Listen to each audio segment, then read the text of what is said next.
Hey guys, I hope you're all doing really well. One of the questions that I get asked most frequently through this YouTube channel or through my website is how do I approach playing at a session as a bodhrán player? And it's kind of a difficult one to answer just writing, whether it be in the comment or responding to an email.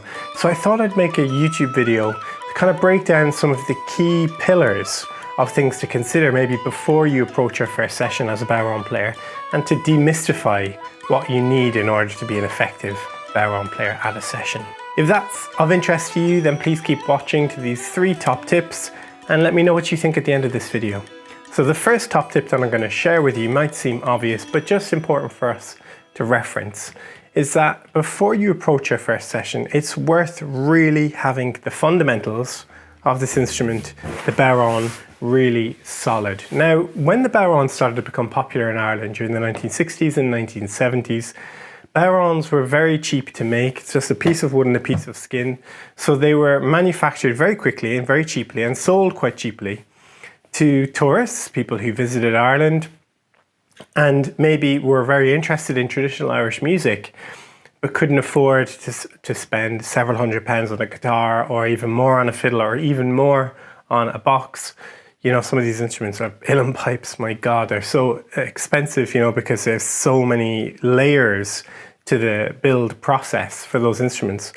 So bodhráns became much more affordable, and as a result, people bought a bodhrán, and I guess in some certain instances, there was a kind of insinuation on buying the bodhrán that you could then sort of join in a traditional Irish session. Now, if you had some musical experience and you had some musical background, maybe that could work.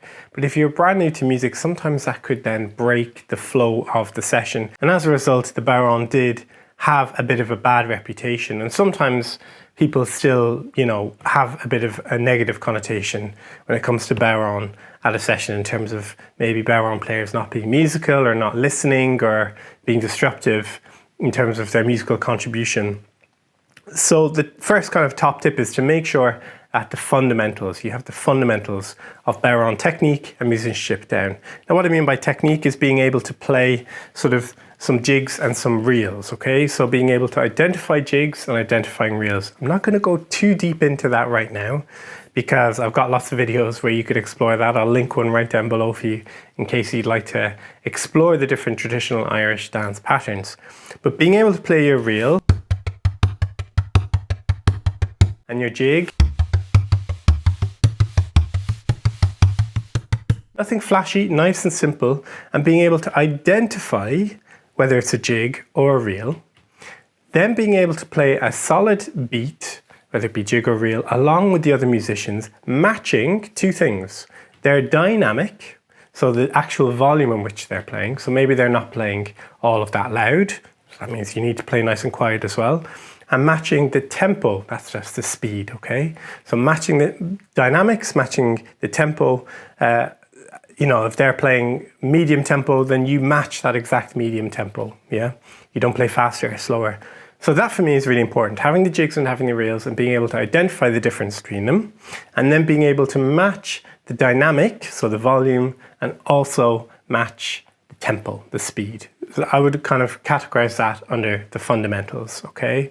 Now, digging down deeper on that, if you're interested in learning more about the fundamentals of playing the bodhrán, I have loads of videos here on YouTube which you can check out that'll take you, you know, right through from very beginner way up into all kinds of different experimental, different rhythms.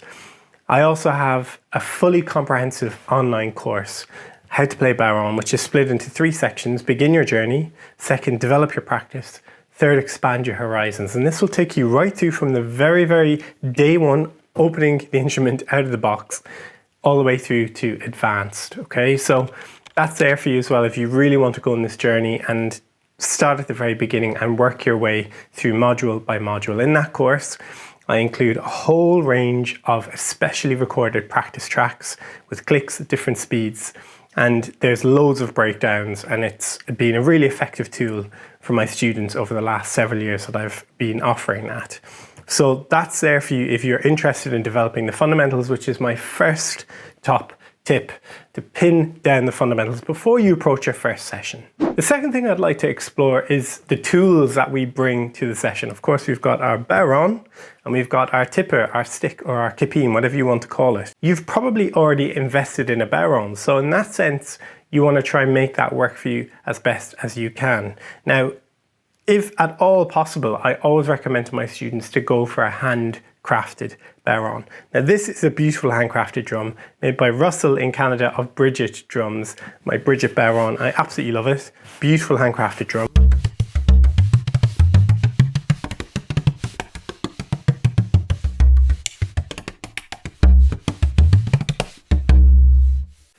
Beautiful earthy, warm tones. You'll notice that the drum isn't taped. That's how I like it. I like my drums to be untaped. It gives me a little bit more of an earthy, edgier sound. I quite like it. And I can use the side of my body to cut off some of those higher ringing tones. And then bring the drum away from my body to create those kind of more wild, traditional sounding bodhrán sounds, which I love. Which I grew up with, you know, so that's what I'm kind of looking for and listening for when I listen to the bodhrán, certainly when I'm playing myself. So the bodhrán, maybe, you know, you've got your drum, so it's about making the drum that you have work as best you can. Now, so often, the actual sound that we produce, of course, is down to the drum. If it's a beautiful handcrafted instrument, that's going to sound much better than a drum that's been mass-produced in a factory, maybe with suboptimal materials, maybe with not as much attention, you know, because they're producing lots of them very quickly on machines and so on. There's not as maybe as great a quality control as a handcrafted maker will. You quite literally feel the hands of the maker, each of the tacks carefully placed, the skins selected, placed onto the drum. You know, those details really make the difference in terms of the sound. But one of the things that we really can affect our sound is by choosing a tipper that helps us to produce a good sound. Now, so often we think, oh, the sound of the drum, the sound of the drum. Yeah, but it's also the stick or the beater that we use on the drum, which is going to affect the sound that we produce. I want to do a little experiment with you, okay? So here I've got one of my own tippers that I make. This is my cool rod. I've been making these for several years. This is probably my go-to tipper. This is my walnut version, okay? Now this is what it sounds like on the drum. Just going to play nice sort of regular, simple pattern.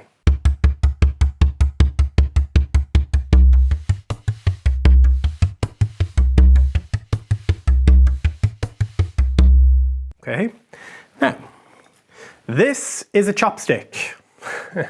Nothing interesting here, it's a chopstick. Have a listen to the same pattern.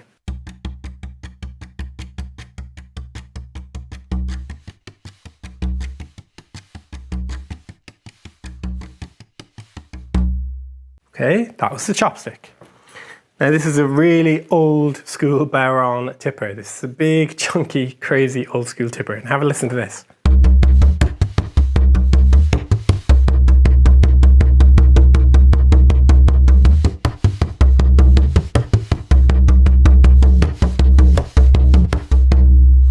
Now, I tried to play that as sort of the same way each time. You can hear the difference in the sound with each one. Of course, with this cool rod, you have an even mix of highs, lows, and mediums in terms of the actual physics of the sound. You have a little bit of click because the tipper is made out of rods of wood, yeah, so it's not one solid piece of wood. And it sounds nice and even between the down and the upstroke because within the grip, it's weighted so that you have this almost pendulum effect within the hand. Now, if we go to the chopstick, it's almost like kind of a pin just scraping. It was such an awful, horrible sound. And because the chopstick is very light, it's very thin, we're going to get a very light, thin sound. It's kind of an annoying, icy, horrible sound. Think of this guy, the old school, like football match bodhrán beater, yeah? I could see my microphone like clipping. Too much sound, too much bass, too much volume. It's heavy. Look at the size of that. It's like a hammer, you know? Too much. Too much sound is going to overpower. So by selecting the right tipper, that can actually help you. Even if you have a bodhrán maybe that you've inherited or someone's given it to you or that you've picked up cheap online, with a good tipper, it can actually elevate your sound. Yeah, so pick the right tipper for your drum. Yeah, so I make these tippers, I offer them on my website. That's a great option, but there are loads of great options out there. What I'm challenging you to do is think about the tools. Which tipper am I using? And how does it affect the sound that I produce? Because if I produce a nice sound, if I produce a musical sound, that's going to affect all the other musicians. If I produce that icy, horrible thin sound, or that ogre, almost over the top, heavy, loud, obnoxious sound, that's going to affect the other musicians too. So think about it. Tools of the trade. Tipper. Which tipper are you going to use when you go to your first session? The third and final thing that I want to talk about now is session etiquette. And I get asked about this a lot, particularly in my in-person workshops, because people kind of want to go, right, what's the deal with session etiquette? And the way that I always answer that question without being too obtuse, because that's just annoying, is I always say, think about it when you go into a group of new people. Maybe you go to sort of a social gathering of people that you don't know, like a wedding or a christening or whatever, you know, a situation where you're meeting lots of new people. And could you imagine if you walked in, you stood on the table, started stomping your feet, clapping your hands, and talking and shouting at people, everyone in the room? I mean, this is kind of an extreme example, but, you know, I don't think people will be like massively into that, you know? And I say it's the same thing with a session. Go in, listen, as in listen to the musicians, have a feel for what the vibe of the room is. Maybe go the first week and just have a listen. And maybe have a little chat with somebody in the break, or if you see someone pop out, you know, to go to the loo or go to the bar or whatever, you can just kind of go, hey, how's it going? You know, I'm a musician as well, and I have a bodhrán, but I don't want to, you know, break the flow, or I don't know how you feel about me playing on one tune or something to that effect. So that you can kind of just sort of slowly, gradually case it out, and then maybe play for one tune and then stop and then see how that goes. And then maybe someone goes, hey, that sounded great. Do you want to play on this one? We're going to do a fast set or whatever.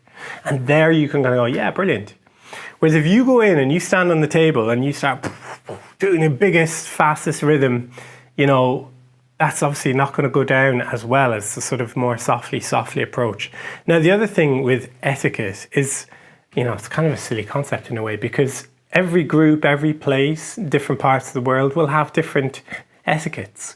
You know, it's like some cities you go to just have a friendly, open vibe where people are more likely to talk and chat to each other. You know, some places are a lot more closed off. So it's the same with sessions. And, you know, within a session, people might be having a good day, it might be tired, it might be very warm, you know, so they're all things to consider. I always say lead with your ears, lead with your eyes. So have a listen to the vibe of the music, and look, see what if people are kind of open and sort of smiling and sort of welcoming people into the group. The other thing to mention is that in some sessions, you know, it's actually a closed session. So the bar maybe has paid 3 musicians and said, sit in the corner and play some traditional Irish tunes, or just tunes generally. It could be English tunes, French tunes, Irish, a mix, Celtic, whatever. And, you know, it feels like a session where anyone can just join, but actually the musicians are being paid to just sit and do it and, you know, perform like it's a traditional session. So sometimes people kind of go, hey, can I join in? And they're like, whoa. It's not because they don't want you to join in. It's just because they're like, whoa, we've kind of been asked to do this thing. We've been contracted maybe. You know, we do this every 3rd Friday and we're contracted for 10 months, you know, to do this. And we just have to do this. We're actually in a band and we're writing our album. And, you know, it's sort of a setup. So there's lots of nuances to sort of explore, you know, before you kind of approach. And I would kind of group those nuances under etiquette, you know. And if in doubt, ask someone at the bar, ask one of the musicians, as I said, if they're taking a little gap, you know, from playing, have a chat with them and just kind of go, hey, like, what's the vibe? You know, I don't want to intrude, but maybe, you know, could I play on a tune maybe? You know, I'm pretty quiet. I'm not going to kind of come in and rock the boat, you know, and that's a good sort of starting point. So just to recap, think about the fundamentals. Get the fundamentals really strong. Jigs and reels, non-negotiable for a traditional Irish music session. But the more you know, the better, okay? So starting with that, getting those really solid and then building on them. Second, think about the tools of the trade. You've got your bodhrán, but think about the tipper that you use. We've explored some of those different examples: thin, light, heavy, strong, and then that kind of in-between balance, yeah? So find a tipper that works for you, that creates a beautiful, warm, nice bodhrán sound, yeah? And then third, that kind of slightly elusive etiquette topic. What is etiquette? But just think of it, you know, like how we all kind of communicate and exist together in the world. I guess a lot of those rules are transferable to a traditional Irish music session. So team, I hope you enjoyed this video. Let me know what you think in the comments. Have you played at a session? How did it go? Let us know. And thank you for watching. I'll see you in the next video. All right, take care. Bye-bye.